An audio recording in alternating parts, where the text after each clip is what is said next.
प्रभू येशू ख्रिस्त कसा अद्वितीय आहे, तो इतरांहून कसा श्रेष्ठ आहे, सर्वश्रेष्ठ आहे, याविषयी आपण सध्याचे संदेश ऐकत आहोत. आणि म्हणून ह्या मालिकेचं नाव आहे ख्रिस्त सर्वहून श्रेष्ठ, क्राइस्ट अमंग अदर गॉड्स. प्रभू येशू ख्रिस्तामध्ये आणि इतरांमध्ये काय फरक आहे? कशावरून तो देव आहे किंवा देवाचा पुत्र आहे? आज अनेकांचा हा प्रश्न आहे आणि वेगवेगळे लोक वेगवेगळ्या प्रकारे त्याच्यावर विश्वास ठेवतात. कोणाला वाटतं की तो अनेक देवांपैकी एक देव आहे किंवा देवाचा अवतार आहे किंवा एक संदेश आहे किंवा कोणीतरी आहे, परंतु तो खरंच देव आहे का, देवचा पुत्र आहे का? हा महत्वाचा प्रश्न आहे, कारण ह्याच्यावर आपलं अनंत काळाचं भवितव्य हे अवलंबून आहे. आणि ह्या मालिकेत आपण आतापर्यंत पाहिलं की प्रभू येशू ख्रिस्त इतरांपेक्षा सर्वश्रेष्ठ आहे, अद्वितीय आहे, कारण त्याचा जन्म हा असाधारण प्रकारे झाला. त्याचा जन्म हा नैसर्गिकरित्या झाला नाही, म्हणून जन्माने तो सर्वश्रेष्ठ आहे. दुसरी गोष्ट, त्याचं शिक्षण, त्याचा अधिकार. त्याने सांगितलं तो शब्दाने भूते घालवत असे, तो शब्द बोलून रोग बरे करीत असे, दुरात्म्यांवर आणि आजारांवर, विकारावर त्याला अधिकार होता आणि आहे. या अर्थाने तो अद्वितीय आहे. त्याचे चमत्कार हे असाधारण चमत्कार आहे. आणि शास्त्र सांगतं की जे तर सर्व जर त्यांनी जे केलं ते लिहिलं असते तर जगात पुस्तकं मावले नसते, असं योहान त्याच्या शुभवर्तमानात लिहितो. म्हणजे जेवढे 4 शुभवर्तमानात चमत्कार सांगितले तेवढेच नाही, तर इतरही बरेचसे चमत्कार प्रभू येशू ख्रिस्ताने केले जे शुभवर्तमानात, शास्त्रात लिहिलेले नाहीत. आणि म्हणून त्याच्या अधिकाराने, त्याच्या चमत्काराच्या सामर्थ्याने, दैवी सामर्थ्याने तो सर्वश्रेष्ठ आहे. नंतर आपण पाहिलं की त्याचं मरण हे असाधारण असं मरण. त्याने मरणाच्या अगोदर सांगितलं की मला जीव देण्याचा आणि माझा जीव परत घेण्याचा अधिकार आहे. त्याने त्याचा प्राण अर्पण केला, स्वतःहून अर्पण केलं. तो त्याच्यापासून कोणी घेतला नाही. त्याचा त्या वधस्तंभावर मर्डर झाला नाही, खून झाला नाही, तर त्याने स्वतःहून जगाच्या तारणासाठी तो अर्पण केला. म्हणून त्याचं मरण हे असाधारण असं मरण आहे की जे सर्व मानव जातीच्या पापांच्या प्रायश्चित्तासाठी, बलिदानासाठी असं होतं. आणि आज आपण पाहू की त्याचं पुनरुत्थान हे कसं असाधारण. आणि म्हणून आजच्या संदेशाचं शीर्षक आहे एक असाधारण पुनरुत्थान, an extraordinary resurrection. आता ख्रिस्ती विश्वास किंवा पवित्र शास्त्र पुनरुत्थान शिकवतो, पुनर्जन्म नव्हे. हा फरक ख्रिस्ती विश्वासात आणि इतर विश्वासामध्ये आहे. की काही धर्म शिकवतात की आपण पुढच्या जन्मामध्ये प्राणी होऊ, पशु पक्षी हो, कोणीतरी हो, परंतु पवित्र शास्त्र पुनरुत्थान शिकवतात. एक दिवशी मृतांचं पुनरुत्थान हे होणार आहे. प्रत्येक जण जे मृत पावलेले ते पुन्हा उठणार आहेत, असं पवित्र शास्त्र शिकवतं. आणि आज आपण पाहू की प्रभू येशूचं पुनरुत्थान हे खरंच झालं का? ही एक दंतकथा आहे की त्याच्या शिष्याने काहीतरी उठवलं, काहीतरी त्याच्याबद्दल पुस्तकं लिहिले, शुभवर्तमान लिहिलं. कशावरून? की खरंच त्याचं पुनरुत्थान झालं, की खरंच तो मरणातून पुन्हा उठला. आता प्रभू येशू ख्रिस्ताबद्दल नाताळाच्या समयाला अनेक लोकांचे वेगवेगळे मत, वेगवेगळे लेख येतात, परंतु अधिकपणे ऑथेंटिकली इतिहासात याच्याविषयी काय पुरावा आहे? इतर जे साहित्यिक लेखक होऊन गेले इतर धर्मांचे, त्यांनी काय लिहिलं, इतिहासात त्याचा काय पुरावा, खगोलशास्त्रामध्ये काय आणि पवित्र शास्त्रामध्ये काय, हे आपण पाहूया. तर ख्रिस्ती विश्वास पुनरुत्थानावर विश्वास ठेव. ख्रिस्ती विश्वास पुनरुत्थान म्हणतो, पुनर्जन्म नव्हे. की सर्वांचं पुनरुत्थान एक दिवशी होणार आहे. मग ते देवावर विश्वास ठेवणारे असोत अगर नसोत, देवाला मानणारे असोत अगर नसोत, असं पवित्र शास्त्र शिकवतं. आता कोरिन्थीकरास पहिले पत्र याचा 15 अध्याय जरा बघा. तुमच्याजवळ जर शास्त्र असेल तर पावलाचे कोरिन्थीकरास पहिले पत्र याचा 15वा अध्याय आणि याच्यातले पहिले 8 वचन आपण वाचूया. 1 Corinthians 15 and verses 1 to 8. या ठिकाणी प्रभू येशूच्या पुनरुत्थानाबद्दल प्रेषित पावलाने काय म्हटलेलं आहे आपण जरा पाहू. पहिले कोरिन्थ 15 आणि याच्या पहिल्या वचनापासून मी वाचतो. बंधुजन हो, जी सुवार्ता मी तुम्हाला सांगितली, जिचा तुम्ही स्वीकार केला, जिच्यात तुम्ही स्थिर आहात, जिच्याद्वारे तुम्हाला तारण मिळाले, ती सुवार्ता मी तुम्हाला कळवतो. आता सुवार्ता म्हणजे आनंदाची बातमी, शुभ वर्तमान. म्हणजे जे काही आनंदाची बातमी नाही ती सुवार्ता होऊ शकत नाही. आणि मग तो सुवार्ता काय हे तो सांगतो. वचन 3, मला जे सांगण्यात आले ते मी तुम्हाला सांगून दिले, त्यापैकी मुख्य हे की. आता ऐका सुवार्ता म्हणजे काय. मुख्य हे की धर्मशास्त्राप्रमाणे ख्रिस्त तुमच्या आमच्या पापाबद्दल मरण पावला. म्हणजे ख्रिस्ताचं मरण हे योगायोग नव्हतं, अचानक झालेली घटना नव्हती, त्याचा मर्डर किंवा घातपात नव्हता. तर धर्मशास्त्रात शास्त्रलेखा जुन्या करारात पवित्र शास्त्राच्या अगोदरच संदेष्टांनी भविष्यवाणी केलेली होती. धर्मशास्त्राप्रमाणे ख्रिस्त तुमच्या आमच्या पापाबद्दल मरण पावला. त्याच्या पापाबद्दल नाही तर तुमच्या आमच्या किंवा जगाचं. म्हणजे ख्रिस्ताचं मरण, त्याचा मरणाचा उद्देश काय होता की जगाच्या पापासाठी देवाला निष्पाप निष्कलंक असं अर्पण. ही पहिली गोष्ट सुवार्तेबद्दल की ख्रिस्त धर्मशास्त्राप्रमाणे तुमच्या आमच्या पापाबद्दल मरण पावला. तो पुरला गेला म्हणजे तो खरंच मरण पावला. कारण मरण पावलेल्या व्यक्तीलाच पुरतात नाही. तो पुरला गेला, धर्मशास्त्राप्रमाणे तिसऱ्या दिवशी उठविला गेला. म्हणजे तो तिसऱ्या दिवशी पुन्हा उठेल, जिवंत होईल. हे सुद्धा अगोदरच त्याच्याविषयीची भविष्यवाणी केलेली होती, देवाने ठरवलेलं होतं. आणि जे ठरवलेलं होतं, योजना केलेली होती, जे संदेष्टांच्या द्वारे सांगितलेलं होतं अगोदर शेकडो वर्षापूर्वी, ते पूर्ण झालं. धर्मशास्त्राप्रमाणे तिसऱ्या दिवशी उठविला गेला आणि तो कैफाला मग 12 जणांना दिसला. त्यानंतर तो एकदम 500 पेक्षा अधिक बंधूंना दिसला. त्यातील बहुतेक आजपर्यंत म्हणजे जेव्हा हे पत्र लिहिलं त्या दिवसापर्यंत हयात आहेत आणि कित्येकांनी महानिद्रा घेतली आहे, म्हणजे मरण पावले आहे. त्यानंतर तो याकोबाला मग सर्व प्रेषितांना दिसला आणि जणू काही अकाली जन्मलेला असा जो मी, तो मलाही सर्वांच्या शेवटी दिसला. पुनरुत्थान झालं हे कशावर, त्याला कोणी पाहिलं का? हो. आणि हेच पाऊल ह्या पत्रामध्ये नमूद करतो. आता 16 वचन बघ. मेलेले उठविले जात नाही तर ख्रिस्तही उठविला गेला नाही. ख्रिस्त उठविला गेला नाही तर तुमचा विश्वास निष्फळ, तुम्ही अजून आपल्या पापात. आणि ख्रिस्तामध्ये ज्यांनी महानिद्रा घेतली आहे, म्हणजे ख्रिस्तावर विश्वास ठेवून जे मरण पावले आहेत, त्यांचा नाश झाला.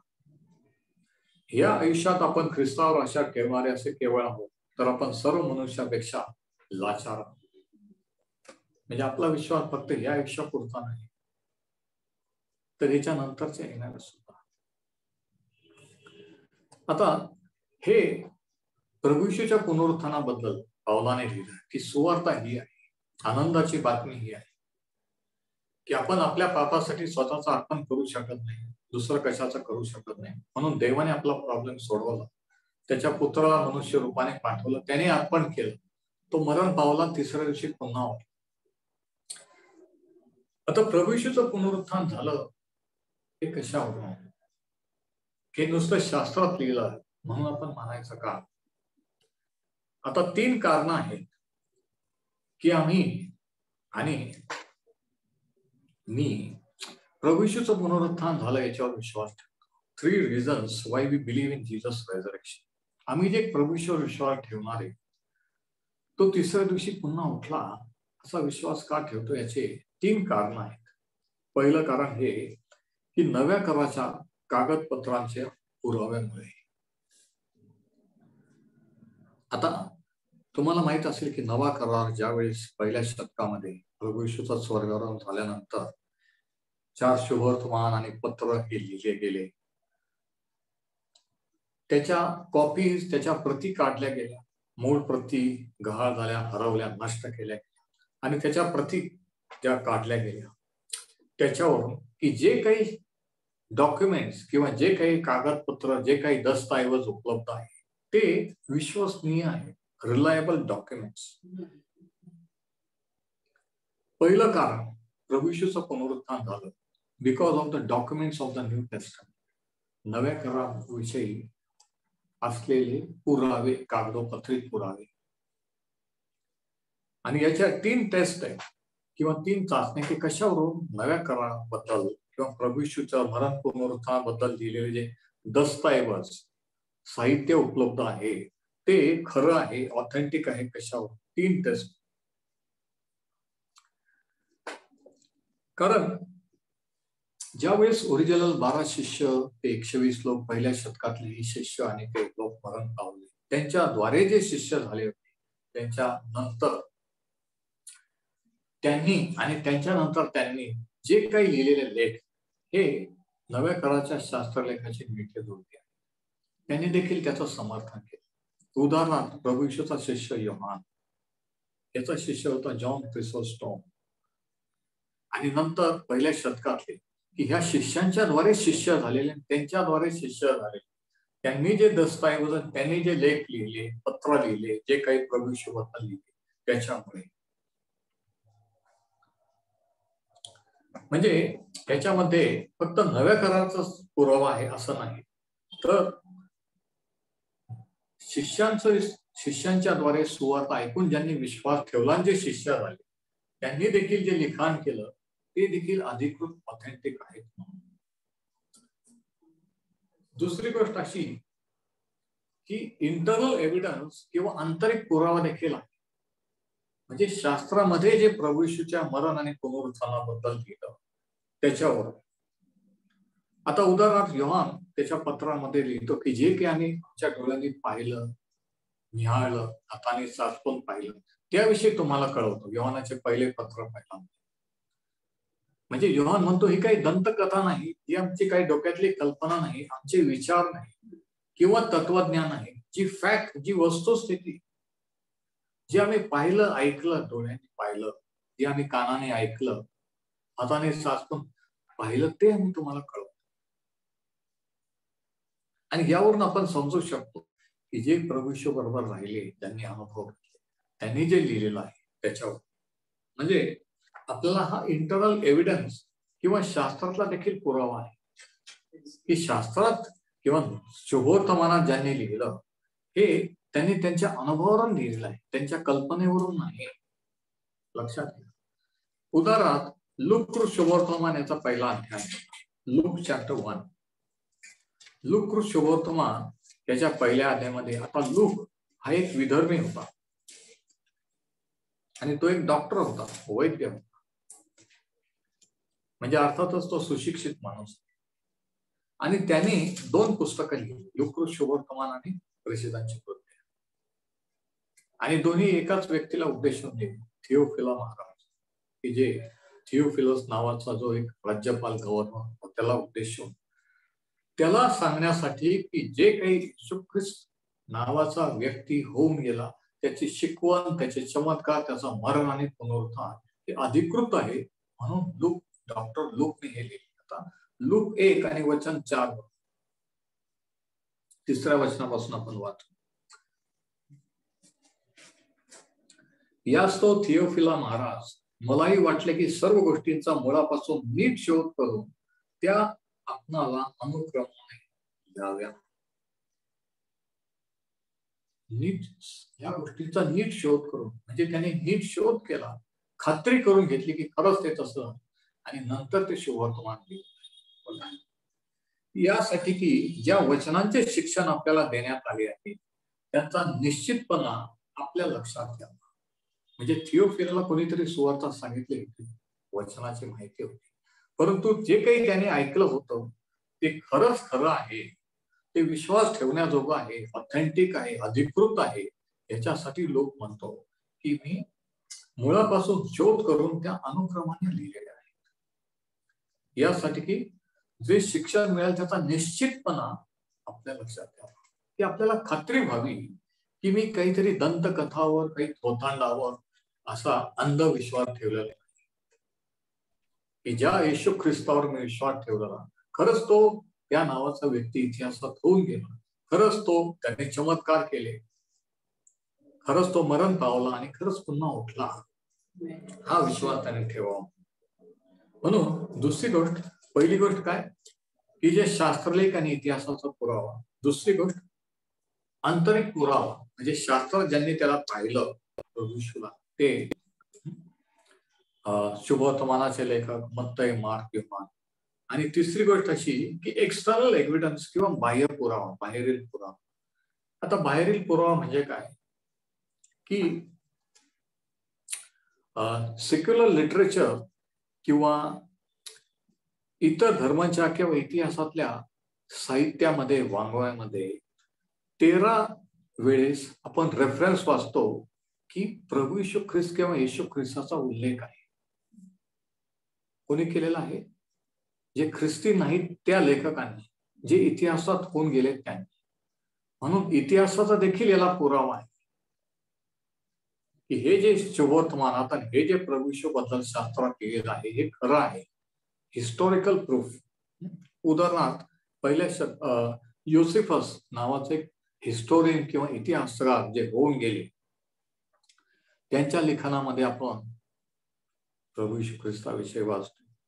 नंतर आर्किओलॉजिकल एव्हिडन्स किंवा जे खगोलशास्त्रात जे पुरावे, जे काही सापडलेले हेरोदाचं मंदिर किंवा ज्या ठिकाणी प्रभू येशूने कार्य केले ते ठिकाणं जे आजही, म्हणजे त्याला आर्किओलॉजिकल किंवा खगोलशास्त्राचा देखील पुरावा आहे की हे ठिकाण कफरनहूम, नासरेत, बेथलेहेम वगैरे हे होते, ते ठिकाण होऊन गेले. म्हणून जे काही शास्त्रात लिहिलेलं आहे ही कल्पना, कल्पित कथा नाहीये, ही फॅक्ट आहे, वस्तुस्थिती आहे. Praise the Lord. म्हणजे आपण जेव्हा जेव्हा कोणी म्हणतो की मला शास्त्रावर विश्वास ठेवतो, ती अंधश्रद्धा नाही, ती इतिहासावर त्याला पुरावा आहे, त्याला लेखकांचा, इतर धर्माच्या त्याला पुरावा आहे, जे लोक होऊन गेले त्यांनी जे पाहिलं ऐकलं ते स्वतः पुरावा आहे.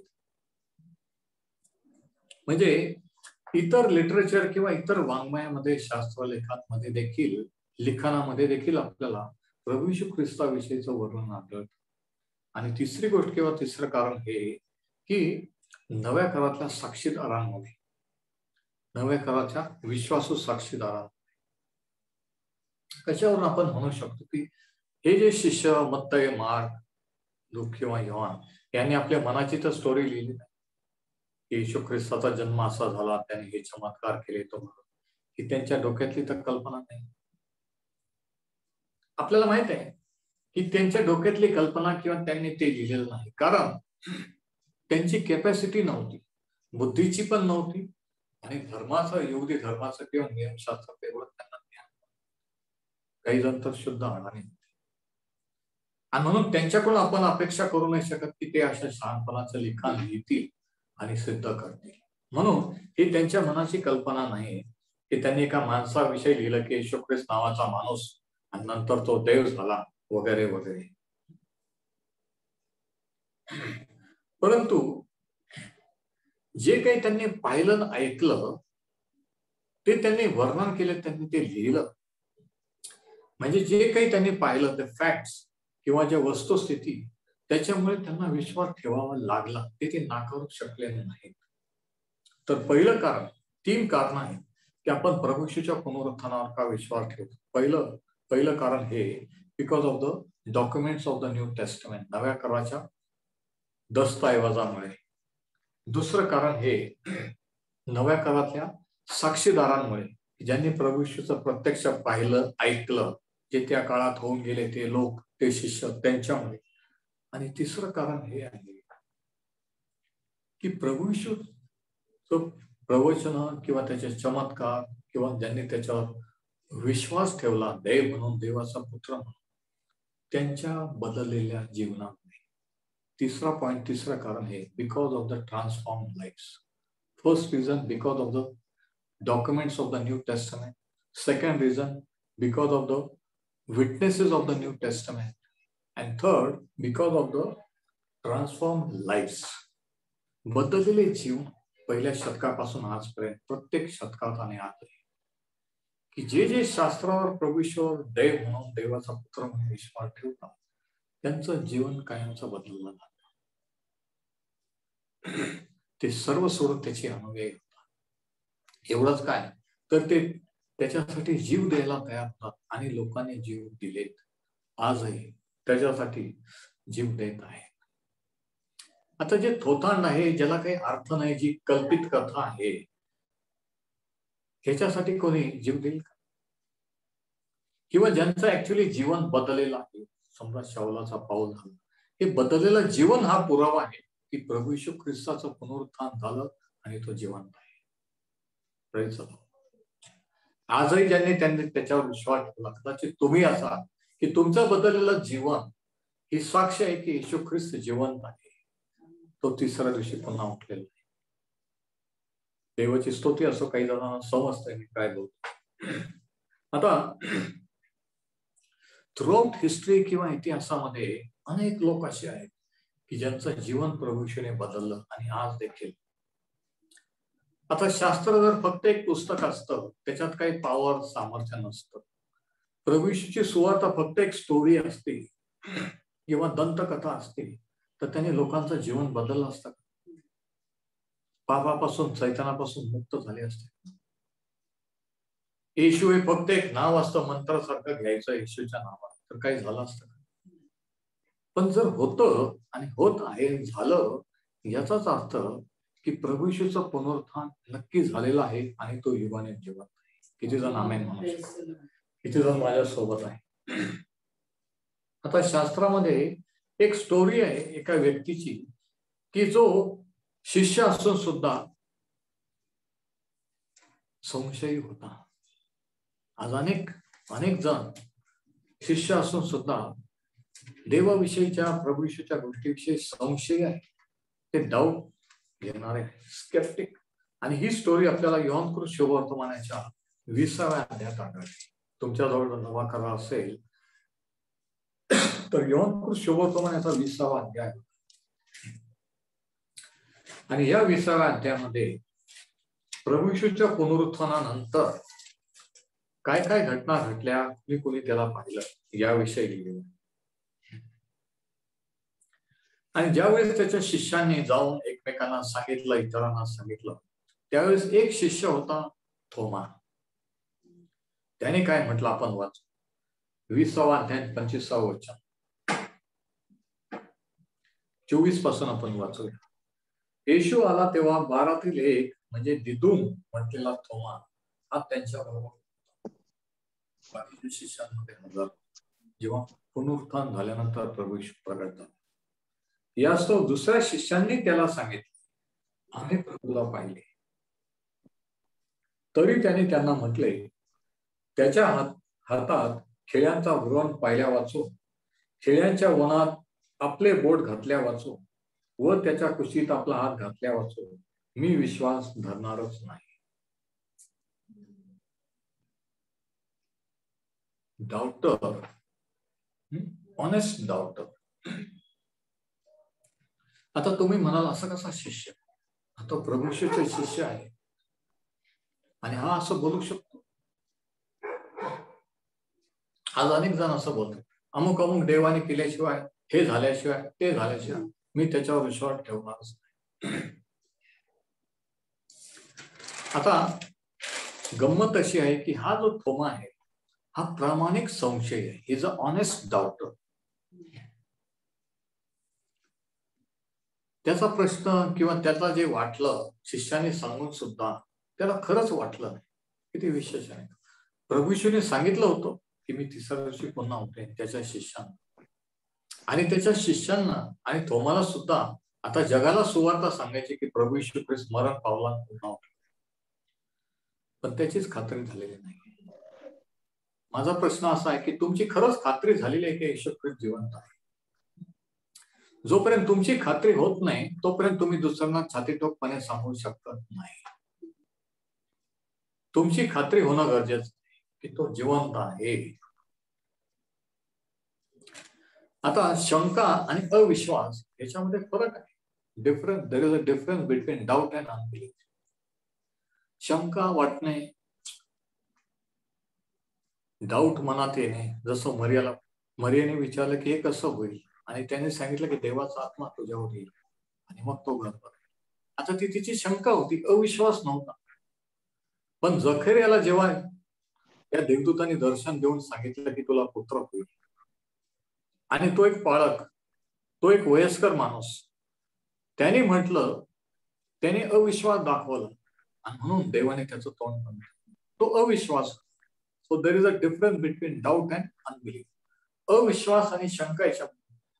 शंका म्हणजे जे वाटतं ते जाणून घेण्याची उत्सुकता किती क्लिअर व्हावं, आणि अविश्वास म्हणजे जरी ते खरं आहे तर मी असं ठरवलेलं की मी ते मानणार नाही, मी ते मानायला तयार नाही. याला म्हणतात अविश्वास. म्हणजे जरी तुमच्याजवळ जरी अशा व्यक्ती पुढे सगळ्या फॅक्ट आपण मांडल्या, सगळे पुरावे सादर केले, तरी त्याने अगोदर ठरवलं असतं की मला हे मानायचं नाही.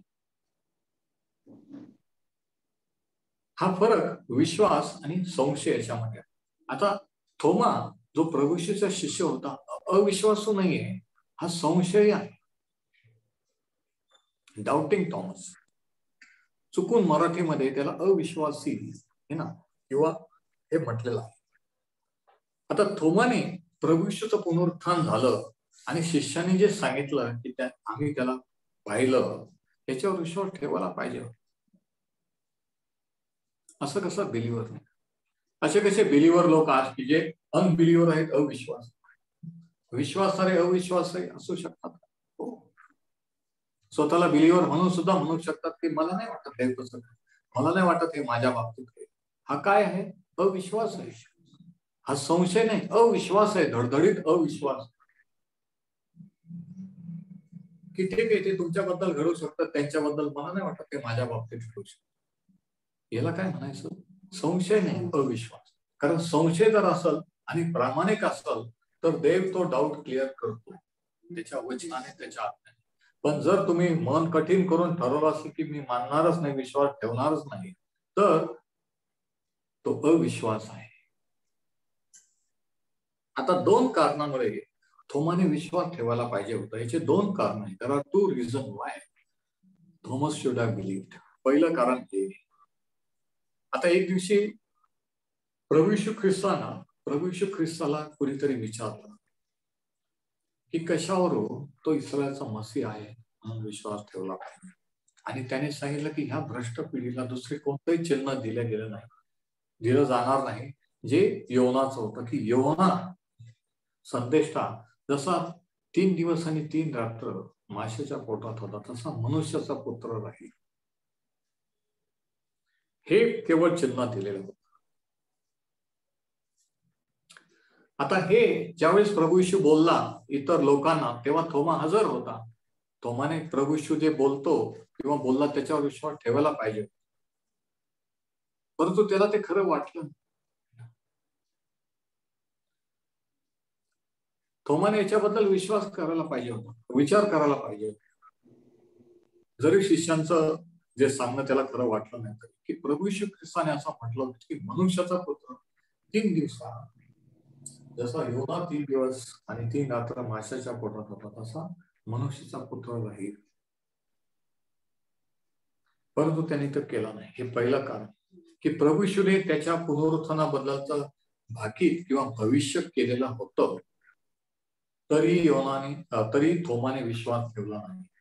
आणि दुसरं कारण हे की बाकीचे जे शिष्य ज्यांनी प्रभू येशूला प्रत्यक्ष पाहिलं पुनरुत्थान झाल्यानंतर, त्यांचं तरी त्याला खरं मानायला पाहिजे, पण त्यांचंही खरं मानलं नाही. आता 10 लोक, 2-4 लोक खोटं बोलू शकतात, पण 10 लोक, 10 पेक्षा अधिक लोक एकाच घटनेबद्दल, एकच जे काही पाहिलं ऐकलं त्याच्याबद्दल जर साक्ष देतात तर नक्कीच त्याच्यात तथ्य असणार. आणि नियमशास्त्र सांगतं की 2 किंवा 3 व्यक्तीवरून एखादी गोष्ट ही साबित केली जावी. आणि म्हणून नियमशास्त्राप्रमाणे पण, लॉजिक प्रमाणे पण थोमाचं हे वागणं किंवा हा संशय घेणं हे चुकीचं होतं. 10 लोक एकाच वेळेस रॉंग नसू शकतात. आणि म्हणून काय झालं बघा, जो प्रामाणिक संशय असतो, ज्याला खरंच संशय, ज्याला जाणून घेण्याचं खरंच हे खरं आहे, खरंच तसं घडलं आहे, जी उत्सुकता असते, आणि प्रभू येशूचं सिलेक्शन रॉंग नसतं.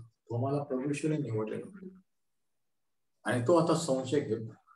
म्हणजे प्रभू येशूने चुकीचा माणूस निवडला नाही.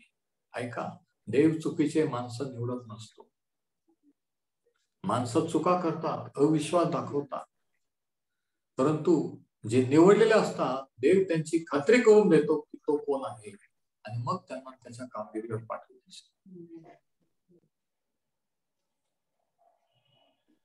देवाची स्तुती, असं कोणीतरी समजतंय मी काय बोलतोय. तर 8 दिवसानंतर असं झालं, प्रेज द लॉर्ड, आमेन म्हणायला शिका औरंगाबाद मंडळी. 8 दिवसानंतर असं झालं की ते शिष्य घर बंद करून एका ठिकाणी बसलेले असताना,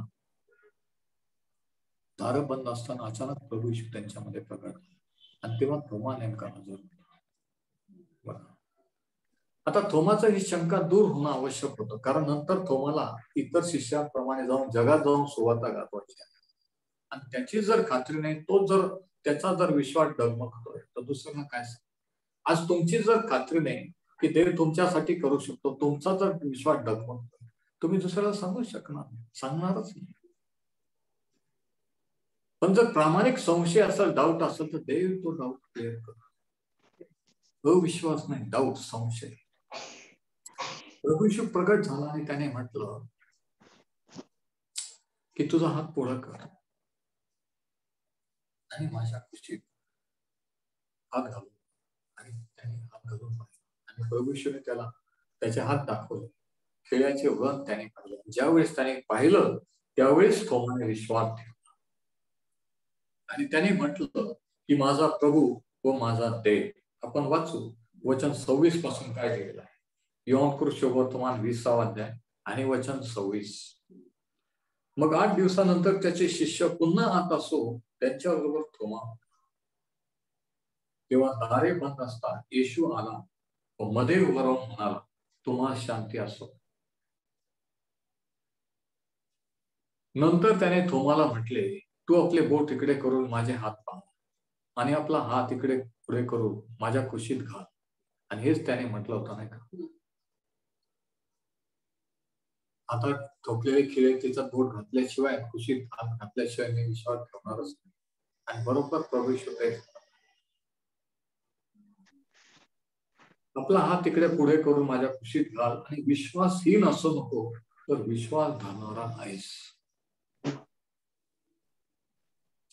थोमाने म्हटले, माझा प्रभू व माझा देव. नुसतं देव प्रभू नाही, नुसतं आमचा देव आमचा प्रभू नाही, तर माझा प्रभू व माझा देव. आता कोणत्या इमोशन मध्ये तो म्हटला असेल मी कल्पना नाही करू शकत. की किती एक्साइटमेंट, किती आश्चर्य, किती तो स्तब्ध झाला असेल. की खरंच मी जे ऐकलं, शिष्याने जे सांगितलं, बाकीच्या लोकांनी, खरंच तोच हा प्रभू येशू ख्रिस्त, त्याची खात्री झाली. आणि तो एकदम आनंदाने म्हटला की माझा प्रभू माझा देव. याची खात्री झाली की येशू ख्रिस्त जिवंत आहे, तोच त्याला त्यांचा देव आणि त्यांचा प्रभू म्हणू शकतो. किती जणांना समजतंय मी काय. इथं लोकांच्या प्रार्थना, आमचा देव परमेश्वर, आमच्या देवाने, आमचा वेगळं, माझा वेगळं. माझा म्हटल्यानंतर तुमचं वैयक्तिक नातं त्याच्याशी आहे हे तुम्ही दाखवा. Praise the Lord.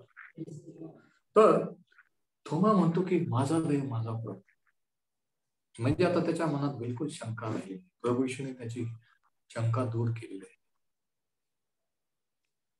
जे ऑनेस्ट डाउटर असतात, जे खरोखर प्रामाणिक संशयी असतात, ज्यांना खरंच जाणून घ्यायचं असतं की खरंच कसं आहे, जे त्यांचे डाऊट क्लिअर करतात.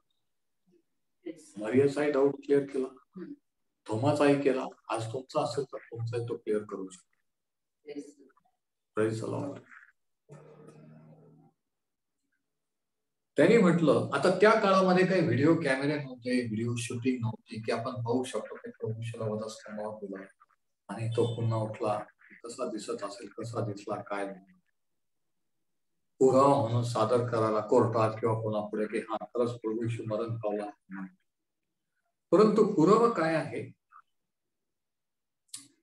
पुरावा त्याच्यावर विश्वास ठेवून बदललेले जीवन, बदललेले लोक आहेत. पुरावा त्याचं वचन आहे, पुरावा त्याची मंडळी आहे की सैतानाने पहिल्या शतकापासून राजे, महाराजे, सम्राट आणि सरकार येऊन गेले की ज्यांनी पवित्र शास्त्राने येशू ख्रिस्ताचं नाव नष्ट करण्याचा प्रयत्न केला, पण आजपर्यंत येशू ख्रिस्ताची मंडळी अस्तित्वात आहे आणि राहील. हे पवित्र शास्त्र नष्ट करण्याचा, जाळून टाकण्याचा अनेकदा प्रयत्न झाला इतिहासात, पण तरी ते आज अस्तित्वात आहे. का? कारण देवाचं वचन मनुष्य नष्ट करू शकत नाही. देवाने निर्माण केलेला माणूस देवाला नष्ट करू शकत नाही. म्हणून स्तोत्र 2 मध्ये सांगितलं की तो सिंहासनावर बसलेला आहे, तो हसत आहे, पृथ्वीवरच्या राजाने दंगल का मांडलेली. देवाच्या दृष्टीने लहान मुलं जसे काही खेळतात आणि हे करतात, तो हसतो, की त्यांना माहिती आहे की हे माणूस. म्हणून हे पुरावे आहे. म्हणजे जर विश्वास ठेवायला आपण तयार असतो, जर देवाकडे वळायला तयार असतो, तर पुरेसे पुरावे इतिहासात आणि देवाच्या वचनात आणि आजही प्रत्यक्षात साक्षीदारांमध्ये उपलब्ध आहे. परंतु ज्यांनी ठरवलं की विश्वास ठेवायचा नाही, त्यांना किती पुरावे सादर केले तरी ते विश्वास ठेवत. प्रश्न असा आहे की प्रभू येशू ख्रिस्त नक्की कोण आहे? इतर देवांपैकी एक देव आहे, ख्रिश्चन लोकांचा देव आहे, यहुद्यांचा देव आहे, की खरंच देव आहे, निर्माण करतो. कशावर? का बरं आम्ही विश्वास ठेवायचा की तो देव आहे? कारण तो जगात येण्यापूर्वी अस्तित्वात होता, जग त्याच्याद्वारे झाले. त्याचा जन्म हा असाधारणरित्या झाला, नैसर्गिकरित्या झाला. त्याचा अधिकार, त्याचे चमत्कार हे असाधारण, त्याचा मृत्यू असाधारणरित्या झाला आणि त्याचं पुनरुत्थान हे असाधारण, अद्वितीय. आणि आजही जे त्याच्यावर विश्वास ठेवतात, जे त्याच्याकडे येतात, त्यांना त्याचा अनुभव येतो, त्याचं जीवन कायमचं बदल आणि ते त्याचे साक्ष म्हणून होतात की प्रभू येशू ख्रिस्त जिवंत आहे, युगानुयुग जिवंत. म्हणून त्याचं पुनरुत्थान हे एक असाधारण पुनरुत्थान आहे. येशू ख्रिस्ताचं पुनरुत्थान हे काही स्टोरी किंवा दंतकथा नाही. त्याच्यावर तुमचं आणि माझं जीवन, मरण, स्वर्ग की नरक की त्याने आपल्यासाठी प्राण अर्पण, आपल्या पापांसाठी, त्याच्या पापांसाठी तो पुरला गेला, पुन्हा उठला आणि युगाने जिवंत, जीवन बदलणारा देव, तो क्षमा करणारा, मुक्त करणारा. म्हणून शास्त्र सांगत की परमेश्वर किती चांगला याचा अनुभव घेऊन जितक्याने त्याच्यावर विश्वास ठेवला तितक्याच त्याने देवाची मुले होण्याचा अधिकार दिला. आज कोण त्याच्यावर विश्वास ठेवला? कोण म्हणणार आहे की थोमाप्रमाणे की माझा प्रभू हो माझा देव, तो युगाने जिवंत आहे, त्याचं पुनरुत्थान हे असाधारण पुनरुत्थान आहे. इतिहासात कोणीही, कोणताही संदेष्टा, कोणतीही व्यक्ती हे मरण पावल्यानंतर जिवंत झाले, कोणाची कबर रिकामी नाही, फक्त प्रभू येशू ख्रिस्ताची रिकामी कबर पुरावा.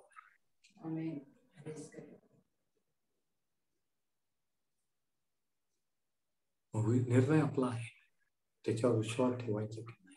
तर आपण विश्वास ठेवला तर आपल्याला जीवन प्राप्ती, त्याच्यात तारणाचा अनुभव येतो, पापांची क्षमा केल्याचा अनुभव आल्याशिवाय राहणार. जेव्हा आपण त्याच्यावर विश्वास ठेवतो की तो आपला देव, आपला प्रभू आहे, त्यावेळेस आपण त्याचे पुत्र आणि कन्या होतो आणि तो आपला पिता असावा. परमेश्वर हे वचन आशीर्वादित करो. प्रार्थना करू.